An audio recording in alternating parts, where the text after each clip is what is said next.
السلام علیکم ورحمۃ اللہ وبرکاتہ نحمدہ ونصلی علی رسولہ الکریم اما بعد فاعوذ باللہ من الشیطان الرجیم بسم اللہ الرحمن الرحیم رب اشرح لی صدری ویسر لی امری واحلل عقدۃ من لسانی یفقہوا قولی رب زدنی علما اللہم فقہنا فی الدین۔ آیت نمبر 107۔ علم کیا نہیں، اس میں دو حروف ہیں، ایک یہ حمزہ ہے اور یہ حمزہ استفہامیہ ہے، سوال کرنے کے لیے استعمال ہوتا ہے، اسی لیے اس کا معنی کیا کیا گیا ہے۔ اور لم نہیں، اس کے بعد فعل مضارع آتا ہے اور اس کا معنی جو ہے وہ ماضی میں چلا جاتا ہے، اسی لیے اس کا ترجمہ یہ نہیں کیا گیا کہ تم جانتے ہو، بلکہ کیا کیا گیا ہے، آپ نے جانا۔ یہ مضارع واحد مذکر حاضر کا صیغہ ہے اور اس میں انتا کی ضمیر جو ہے وہ فاعل ہے۔ انا بے شک، اللہ اللہ، انا حرف مشبہ بالفعل ہے، اس کے بعد اس کا ایک اسم ہوتا ہے اور ایک اس کی خبر ہوتی ہے، تو لفظ جلالہ اللہ انا کا اسم ہونے کی وجہ سے منصوب ہے۔ لہو اسی کے لیے ہے، یہ جار و مجرور کا صیغہ ہے اور یہاں پہ خبر مقدم ہے، یہ ایک جملہ اسمی ہے چھوٹا سا، انا کی خبر کے طور پہ آیا ہے۔ ملک بادشاہت یہ مضاف ہے اور السماوات والارض مضاف الیہ ہے، آسمانوں اور زمین کی، اور یہ مبتدا مؤخر ہے، یعنی مبتدا بعد میں آ رہا ہے۔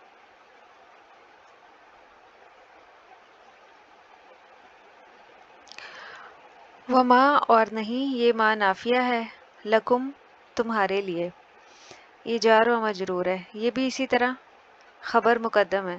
جو جار و مجرور ہے اگر وہ پہلے آ رہا ہو جملہ اسمیہ میں تو وہ خبر مقدم ہوتا ہے، وہ کبھی بھی مبتدا نہیں بن سکتا۔ من دون اللہ، من دونی مرکب جاری ہے اور دون اللہ مضاف و مضاف الیہ۔ میوں ولی کوئی دوست، ولا نصیر اور نہ کوئی مددگار۔ واو حرف عطف کے ذریعے اس کا عطف جو ہے من ولی پہ ہو رہا ہے کہ اللہ کے سوا کوئی دوست اور نہ کوئی مددگار ہے، تو یہ مبتدا مؤخر ہے یہاں پہ۔ کیا تم نے جانا نہیں کہ بے شک اللہ اس کے لیے ہے بادشاہی آسمان اور زمین کی، اور نہیں تمہارے لیے اللہ کے سوا کوئی دوست اور نہ مددگار۔ تو جیسے قدیر ہوتا ہے ویسے ہی یہاں پہ نصیر ہے۔ اور کون سے لفظ اس سے ملتے ہیں؟ بشیر ہے، کریم ہے، بصیر ہے، امین ہے، یہ تمام لفظ جو ہیں وہ فعیل کے وزن پہ ہیں۔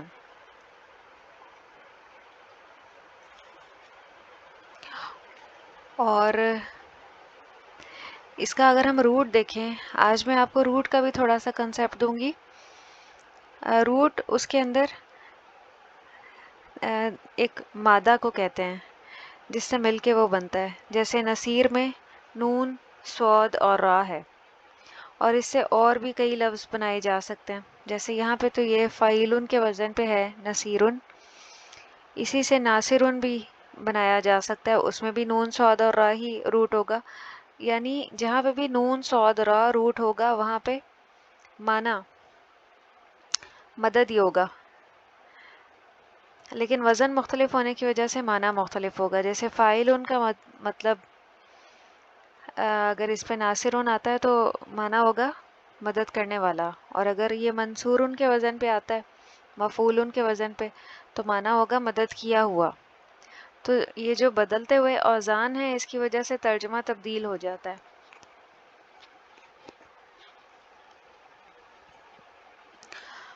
ام تریدون، ام یا تریدون تم چاہتے ہو، مضارع جمع مذکر حاضر کا صیغہ ہے۔ ارادہ یریدو ارادتن سے، ارادہ اس کا فعل ماضی ہے، یریدو فعل مضارع ہے، اور ارادتن ارادہ اردو میں بھی استعمال ہوتا ہے۔ اور ہم ضمیر اس کا فاعل ہے.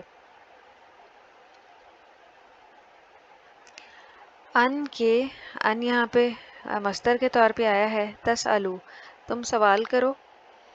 ان کی وجہ سے تسألو یہ جمع کا صیغہ تھا لیکن اس کا نون گر گیا ہے اور یہ مضارع جمع مذکر حاضر کا صیغہ ہے. سأل یسألو سے سؤالن سوال کرنا. رسولکم اپنے رسول سے. یہاں تک ایک جملہ تھا. یہ مضاف و مضاف الیہ فارمیشن ہے. کما جیسا کہ سئلہ سوال کیے گئے. یہ ماضی مجہول کا صیغہ ہے واحد مذکر غائب. موسیٰ موسیٰ علیہ السلام یہ نائب فاعل ہے. من قبل اس سے پہلے یہ مرکب جاری ہے. تو یہاں تک یہ ایک جملہ ہو گیا.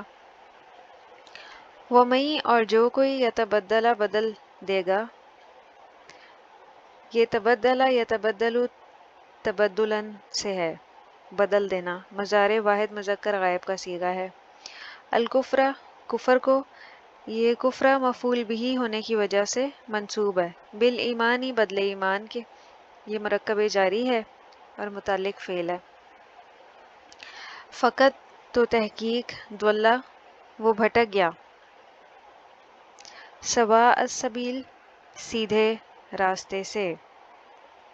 دولا ماضی واحد مذکر غائب کا صیغہ ہے اور جب بھی فعل آئے تو اس کے بعد اس کا فاعل اور مفعول بھی ضرور تلاش کرنا ہے. تو سواء منصوب ہے کس وجہ سے؟ مفعول بھی ہونے کی وجہ سے. ہم تریدون یا تم چاہتے ہو کہ تم سوال کرو. تسألو کا اگر ہم روٹ دیکھیں اس کے اندر ہمیں 3 حروف سین حمزہ اور لام نظر آ رہے ہیں. سألا اسی سے اس کا فعل ماضی کا صیغہ ہے. سألا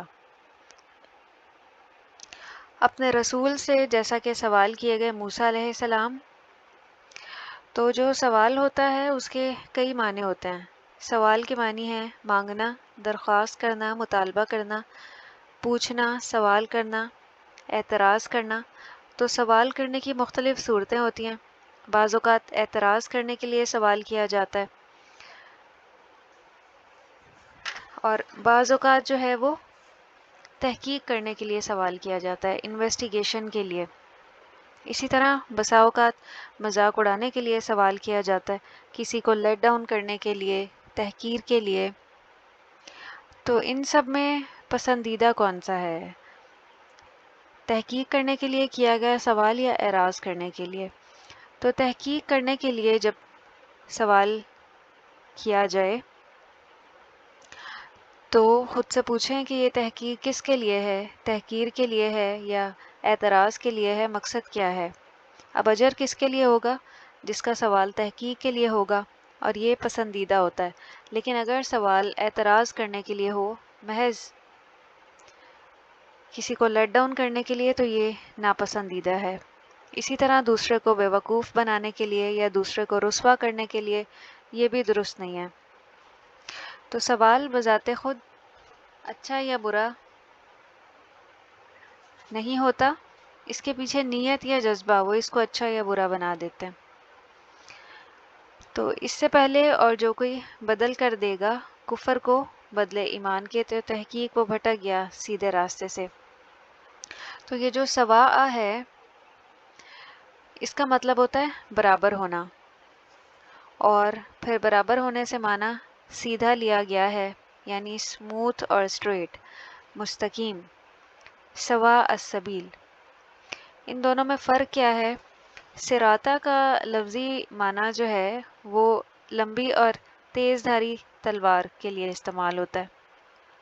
آپ امیجن کریں جیسے ایک موٹر وے ہوتی ہے یا ہائی وے ہوتا ہے تو ایسے ہی گزرتی ہے نا. ایک سیدھی پلین سڑک ہوتی ہے اور ایک تیز دھاری تلوار، لمبی تلوار.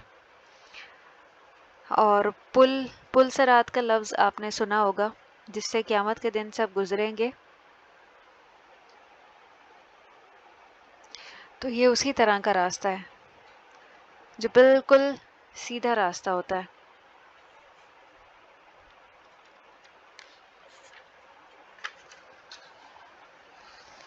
تو مستقیم کون سے راستے کو کہتے ہیں؟ جو قائم ہوتا ہے، بالکل محفوظ ہوتا ہے، جو سیدھا ہوتا ہے، متوازن ہوتا ہے.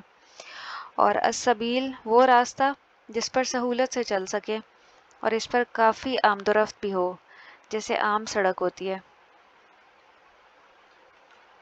تو سوا برابر کے معنوں میں استعمال ہوتا ہے، درست، ہموار، اونچ نیچ کے بغیر. ودا آیت نمبر 109 چاہتے ہیں. یہ ماضی واحد مذکر غائب کا صیغہ ہے. جب بھی فعل آئے اس کے بعد اس کا فاعل ضرور تلاش کرنا، اور فاعل ہمیں مرفوع نظر آئے گا پیش کے ساتھ.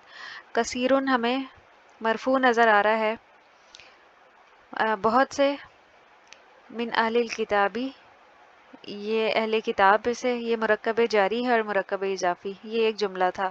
لو یردونکم کاش وہ لوٹا دیں تمہیں. یہ ردہ یردو ردن سے ہے، رد کرنا. مضارع جمع مذکر غائب کا صیغہ ہے، اور یہ جو کم ضمیر لگی ہوئی ہے یہ مفعول ہے. من بعدی ایمانکم، من بعدی مرکب جاری اور بعدی ایمانکم مرکب اضافی. کفارن کافر بنا کر، یہ یہاں پہ مفعول ہے. حسدن، حسدن کو مفعول لاجلی کہیں گے، ایسا مفعول جو وجہ بتانے کے لیے آتا ہے کہ وہ تمہیں لوٹا دیں گے تمہارے ایمان لانے کے بعد کافر بنا کے. سبب کیا ہے؟ حسد کی وجہ سے. اور یہ بھی منصوب استعمال ہوتا ہے. من اندی پاس، مرکب جاری ہے. انفسہم ان کے نفسوں کے یا اپنے نفسوں کے. من بعدی اب اگلا جملہ بعد اس کے جو یہ مرکب جاری ہے اور متعلق فعل ہے، یردونکم کے متعلق ہے. ما تبینہ، ما موصولہ ہے اسی لیے اس کا ترجمہ جو کیا جا رہا ہے. تبینہ واضح ہو گیا، ماضی واحد مذکر غائب کا صیغہ ہے. لہم ان کے لیے، جار و مجرور، الحق حق یہ فاعل ہے. پھر اگلا جملہ فاعفو پس معاف کر دو، امر حاضر، وصفہو اور درگزر کرو یہ بھی امر حاضر ہے. حتیٰ یہاں تک کہ یاتیہ لے آئے. یہ حتیٰ جو ہے اگر فعل سے پہلے آئے تو یہ اس فعل کو منصوب بنا دیتا ہے، اسی لیے یاتیہ پہ زبر آئی ہے. مضارع واحد مذکر غائب کا صیغہ ہے. اللہ اللہ بامرہ ہی فیصلہ اپنا. پھر اگلا جملہ ہے ان اللہ بے شک اللہ، علی کل شیء اوپر ہر چیز کے، قدیرن قدرت رکھنے والا ہے.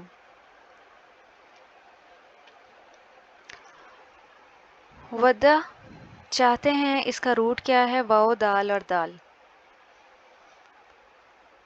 اس کا ترجمہ ہوگا بہت سے، یعنی اہل کتاب میں سے بہت سے.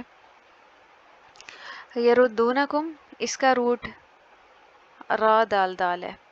اس کے اندر اگر آپ تلاش کریں شروع میں جو یا لگی ہوئی ہے وہ تو علامت مضارع ہے، اس کو ہٹا دیں. اور یہ جو واو لگی ہوئی ہے را دال دال کے بعد یہ جمع کی ہے، اس کو بھی ہٹا دیں. نون زبر نا بھی جمع کا ہے اور کم مفعول بھی ہی ہے. اس کے علاوہ ہم نے دیکھنا ہے کہ پیچھے کیا بچتا ہے. تو را دال دال ہمیں نظر آ رہا ہے. اس کا معنی ہوتا ہے پھیر دینا، لوٹا دینا تمہارے ایمان کے بعد کافر بنا کر. کیوں؟ حسد کی وجہ سے جو ان کے نفسوں کے اندر موجود ہے. تبینہ اس کا روٹ کیا نظر آ رہا ہے؟ آپ دیکھیں ذرا، با یا اور نون. تو پس کیا کرو؟ ان کو معاف کر دو. فاعفو اس کا روٹ دیکھیں، عین فا اور واو. عفو درگزر ہم بولتے ہیں اردو میں، اسی سے عفو ہے درگزر کرنا، معاف کرنے کے لیے استعمال ہوتا ہے. اور وصفہو پہلا ہے معاف کر دو اور دوسرا ہے درگزر کرو. اس کا روٹ دیکھیں، صاد فا اور ہا. ان دونوں میں فرق کیا ہے؟ عفو جو ہوتا ہے وہ بدلہ لینے سے دستبردار ہونے کے لیے استعمال ہوتا ہے، یعنی بدلہ نہ لینا اپنے قصور کا. اور جو صفح ہے اس کا مطلب ہوتا ہے کہ درگزر کرنا، قصور کا احساس نہ ہونے دینا، غلطی کا احساس نہ ہونے دینا، باز پرس نہ کرنا. یہ معاف کرنے سے زیادہ مشکل کام ہے. اور ایک اور لفظ بھی آتا ہے معاف کرنے کے لیے، غفرا، اس کا مطلب ہوتا ہے ڈھانپ دینا۔ تو اب آپ دیکھیں کہ کیا ایک ہی لفظ ہر جگہ چل سکتا ہے؟ تو پھر ہر جگہ ہر لفظ کی روح کو سمجھنا چاہیے تاکہ ہر معنی جو ہے وہ ہمیں صحیح معنوں میں سمجھ میں آ جائے۔ تو عفو کا معنی ہوتا ہے معاف کر دینا، بدلہ نہ لینا، اور صفح کا معنی ہوتا ہے احساس بھی نہ دلانا، یعنی بدلہ بھی نہ لینا اور احساس بھی نہ دلانا۔ یہاں تک کہ لے آئے اللہ اپنا حکم، بے شک اللہ ہر چیز پر قدرت رکھنے والا ہے۔